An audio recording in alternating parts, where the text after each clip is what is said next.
Assalamualaikum warahmatullahi wabarakatuh. Allahumma salli ala Sayyidina Muhammad wa ala ali Sayyidina Muhammad. Jumpa lagi di pertemuan berikutnya kita dalam kuliah toksikologi klinik, teknik pengambilan dan preparasi sampel toksikologis.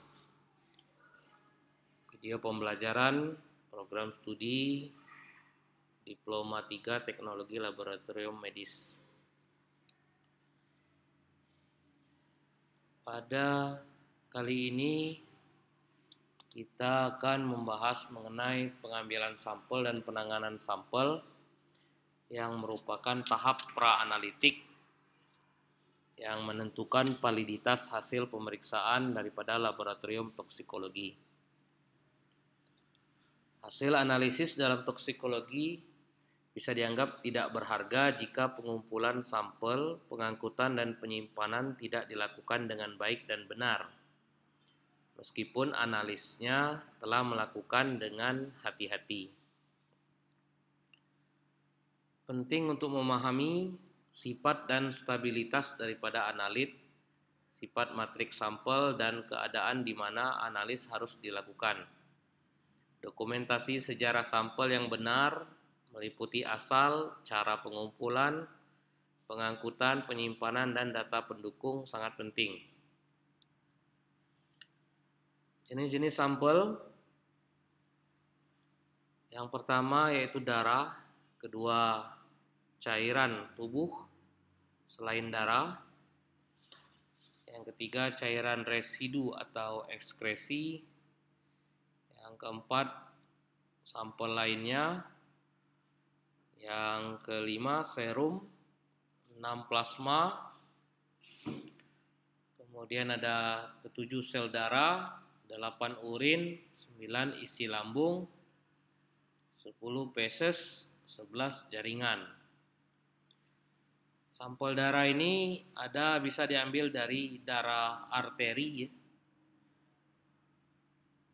darah arteri, kemudian bisa darah pena.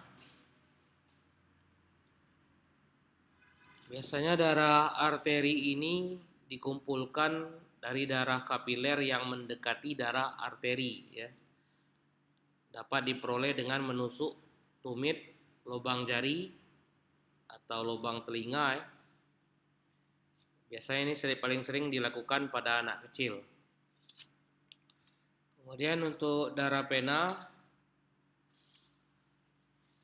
biasanya di lengan, diperoleh di lengan, pene puntur, ya, atau istilahnya pena median cubital, lengan yang jauh dari lokasi infus. Dapat menggunakan jarum suntik 1 sampai 50 mili. Itu cara pengambilannya. Kemudian ada juga cairan tubuh selain darah seperti air liur mungkin, ya, getah bening, semen yang diproduksi oleh testis, atau air mata, ya. Jadi cairan tubuh yang selain darah. Kemudian ada juga cairan atau residu daripada ekskresi. Di sini empedu. Residu ekskresi adalah empedu. Cairan kuning hijau tebal yang diekskresikan oleh hati melalui kandung empedu. Jadi ini residu ekskresi. Atau feces, ya. Residu daripada proses pencernaan, ya. Jadi daripada feses. Kemudian ada juga yang diberikan oleh keringat, urin, cairan kuning yang dihasilkan oleh ginjal. Sampel lainnya bisa jadi dari batu atau kalkuli, endapan kristal keras dalam ginjal. Kemudian yang baru-baru ini, ya, yang sering kita lakukan untuk pemeriksaan virus COVID-19 di swab atau olesan hidung. Merupakan cairan yang dikumpulkan dari kapas dari dalam hidung. Kemudian dari rambut kepala atau rambut kemaluan. Kadang ini digunakan untuk menilai keterpaparan baru-baru ini terhadap racun seperti obat-obatan terlarang atau logam berat. Kemudian bisa juga sampel lainnya ini yaitu sampel biopsi. Ya, sampel kecil jaringan yang diperoleh dengan teknik sampling oleh spesialis ya. Kemudian ada serum dari darah. Jadi kalau serum ini banyak oleh analisis itu kita lebih disukai daripada plasma karena menghasilkan lebih sedikit fibrin pada pembekuan dan cairannya. Jadi bila darah utuh dibiarkan atau 15 menit pada suhu kamar dalam tabung kosong, tidak ada antikoagulan. Jadi ambil serumnya. Serum ini yang bagian atas. Kalau untuk plasma, biasanya pemisahan plasma dari darah itu untuk dari darah utuh biasanya kita menggunakan antikoagulan. Kemudian dilakukan sentrifugasi. Jadi biar nampak nanti beda serum dan plasma lebih tampak ya. Untuk pemeriksaan menggunakan plasma. Kemudian sel darah. Untuk sel darah itu mengumpulkan eritrosit di sentrifus melalui sentrifusasi tadi ya. Ini kalau sel darah ini dapat digunakan secara langsung atau beku. Kemudian urin dari hasil daripada ginjal. Tapi untuk pemeriksaan urin sangat penting untuk mencatat waktu awal dan akhir periode pengumpulan sehingga tingkat produksi urin dapat dihitung. Yang terbaru atau berapa lama disimpannya urin. Kemudian isi lambung. Spesimen ini meliputi muntahan biasanya. Ini diperlukan untuk menghasilkan cairan yang dapat diperiksa. Kemudian feses ya. Kemudian jaringan di sini adalah spesimen histologi. Biasanya dikumpulkan ke dalam bahan pengawet seperti formalin. Perlakuan awal semacam itu harus diingat jika analisis toksikologi untuk melanjutkan pada pemeriksaan sampel jaringan ini. Kemudian selanjutnya pengambilan dan penanganan sampel secara umum. Spesimen biologis harus disimpan pada suhu 4 derajat Celcius sebelum diangkat ke laboratorium. Pengecualian untuk ini termasuk bisa digunakan pada rambut dan kuku, kemudian sampel yang stabil pada suhu kamar, sampel pada kertas saring yang diabsorpsi darah kering. Setiap botol spesimen harus disegel dengan aman untuk mencegah kebocoran dan dikemas secara terpisah dalam kantong plastik. Kemudian kita harus memperhatikan khusus ya pada kemasan sampel yang akan dikirim melalui pos atau kurir agar sesuai dengan peraturan kesehatan dan keselamatan saat ini. Pengiriman sampel yang sangat kecil dapat mengurangi sensitivitas dan cakupan analisis yang dilakukan. Namun sampel semacam itu harus selalu diteruskan ke laboratorium. Spesimen, kalau tidak ada orangnya, nah itu tengoklah ada kan orang nampak. Sudah. Perhatian, maaf ya, ini ada mahasiswa. Kemudian untuk perhatian khusus harus diberikan pada kemasan sampel yang akan dikirim melalui pos atau kurir agar sesuai dengan peraturan kesehatan dan keselamatan saat ini. Pengiriman sampel yang sangat kecil dapat mengurangi sensitivitas dan cakupan analisis yang dilakukan. Namun sampel semacam itu harus selalu diteruskan ke laboratorium. Spesimen harus disimpan pada suhu 20 derajat Celcius atau di bawah sampai penyelidikan atas kejadian telah selesai.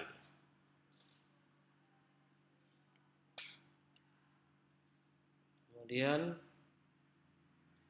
pengambilan dan penanganan sampel.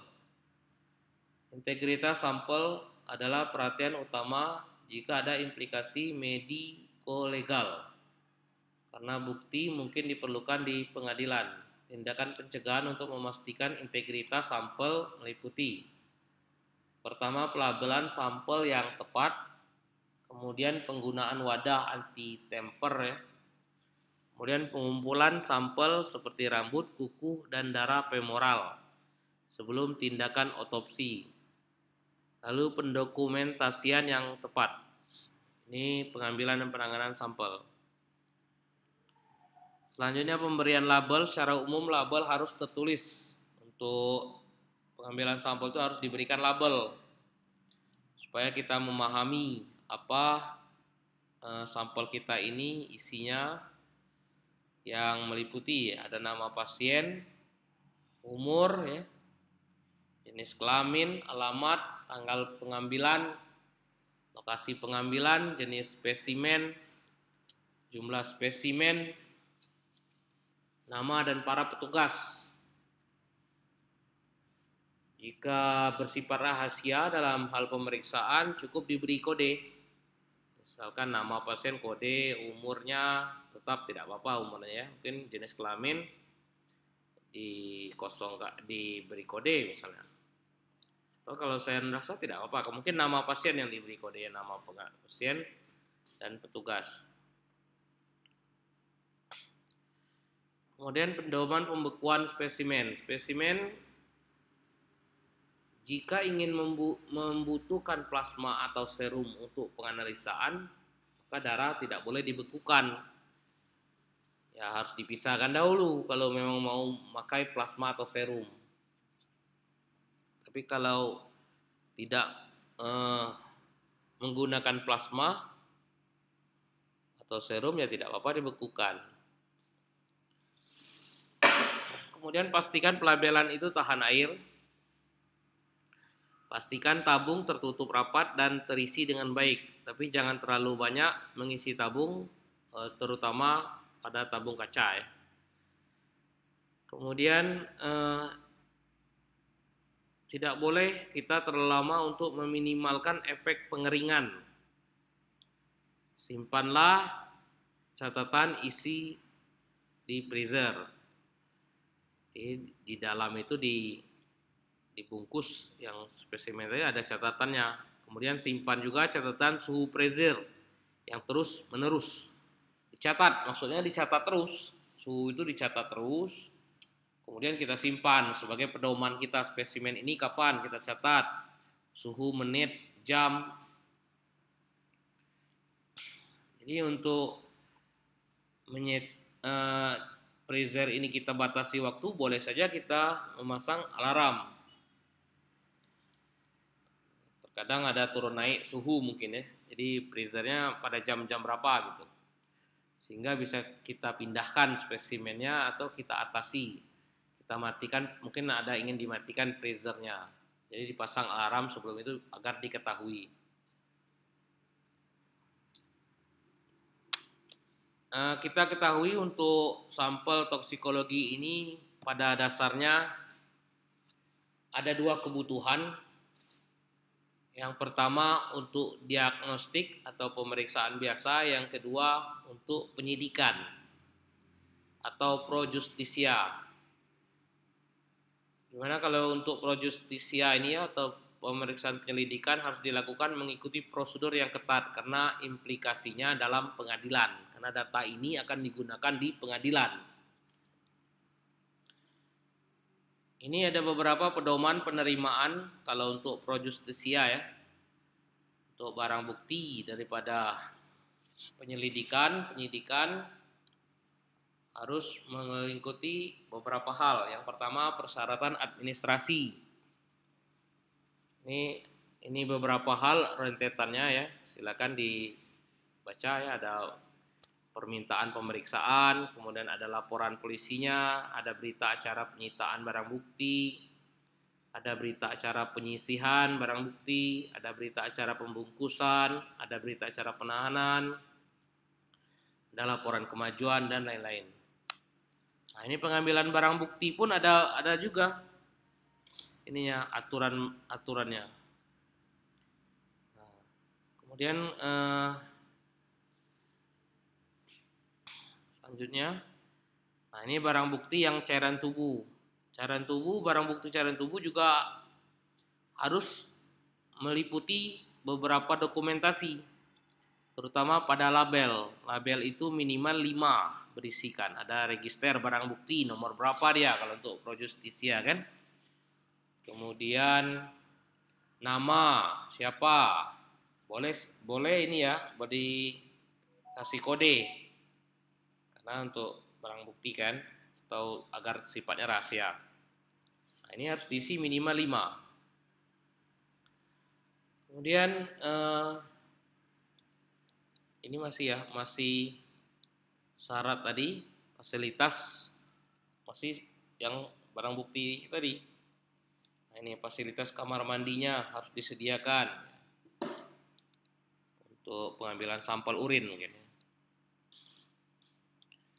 Selanjutnya pedoman pengambilan sampel untuk diagnosa dan terapi. Sampel yang dibutuhkan, ya, ada darah beku, biasanya diambil serum, urin, bilasan lambung, muntahan isi lambung. Ini jumlah sampel yang dibutuhkan biasanya untuk diagnosa ya. Nah, untuk keperluan administrasi ya tenaga medis harus memberi sampel yang kuat untuk dianalisis dan mengambil sampel dengan cara yang benar ya. Selanjutnya apabila diminta cito ini segera, penting ya. Label atau formulir permintaan lembar informasi harus menunjukkan kepada siapa laporan ditujukan dan bagaimana menghubunginya secara cepat. Nah, jadi kita tanya, ini untuk siapa? Untuk siapa dan bagaimana menghubungi? Nomor handphone mungkin. Ini kalau misalnya ada kode cito segera ya. Jadi surat permintaan pemeriksaan laboratorium juga harus jelas meminta pemeriksaannya apa. Dapat menyebutkan bahan yang dicurigai itu apa, sehingga laboratorium ada analis di sana bisa fokus kepada bahan racun yang dicurigai.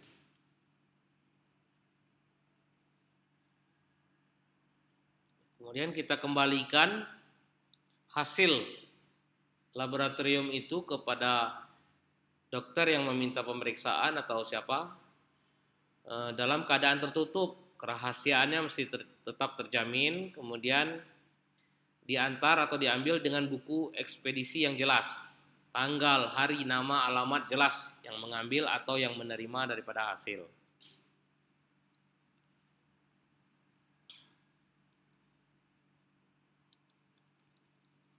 Ya. Jadi itu. Kemudian teknik preparasinya ada sampel, ada analit ya. Kemudian dilakukan pembersihan, lalu dianalisa kromatografi. Itu kalau yang kualitatif di kromatografi bisa diidentifikasi dahulu, kalau untuk jumlah baru dilaksanakan kuantifikasi. Jadi ada juga yang langsung kuantifikasi ya. Kuantitatif ya langsung. Misalnya ICT.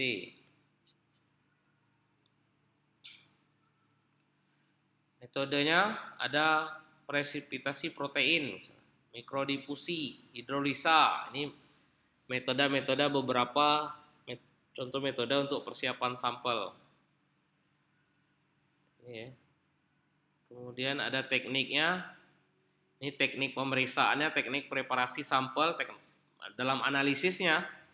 Dalam analisis sampel, contoh misalnya untuk pemeriksaan tanaman ganja, itu damar ganja, ada hasis. Nah, itu kan beda-beda cara mengambilnya. Ada preparasinya, ada yang diambil 400 mg untuk tanaman. Untuk damar cukup 100. Kalau oli oil cannabis ya lebih kurang 50 mg ya.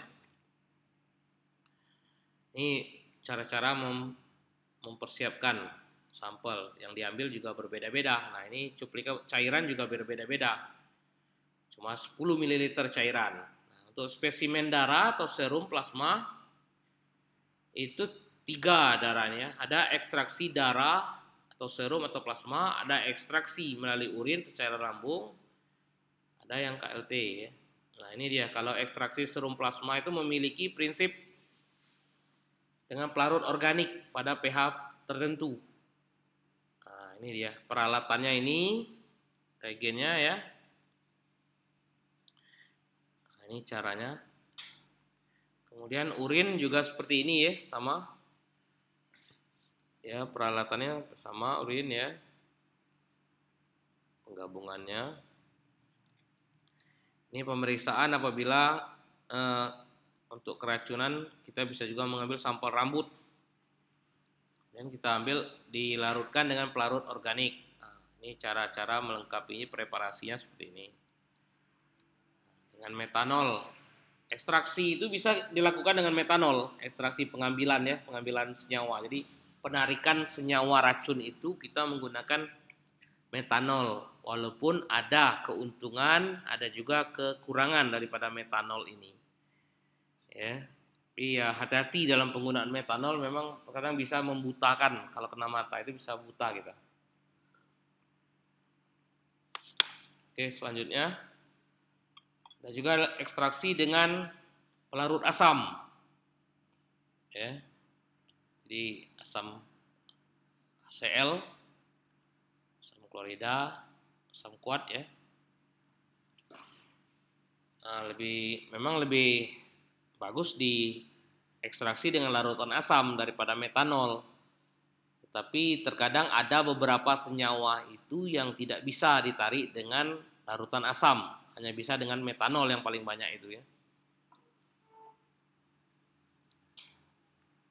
Ya, sama ini. Ya. Nah, ini terutama nikotin dan segala macam ini bisa dengan natrium hidroksida, encer ya pemeriksaannya. Baik, terima kasih. Itu sekedar informasi pembelajaran untuk persiapan pengambilan sampel dan teknik preparasi sampel analisa toksikologi. Silakan nanti pemirsa YouTube atau mahasiswa-mahasiswi untuk lebih jelas dan lengkapnya ada di buku kita kemarin ya, panduan yang sudah dibuat oleh Dinas Kemenkes ya, panduan Kemenkes dalam hal mata kuliah bahan ajar kuliah toksikologi. Demikian akhir kata, mohon maaf billahi taufiq wal hidayah. Assalamualaikum warahmatullahi wabarakatuh.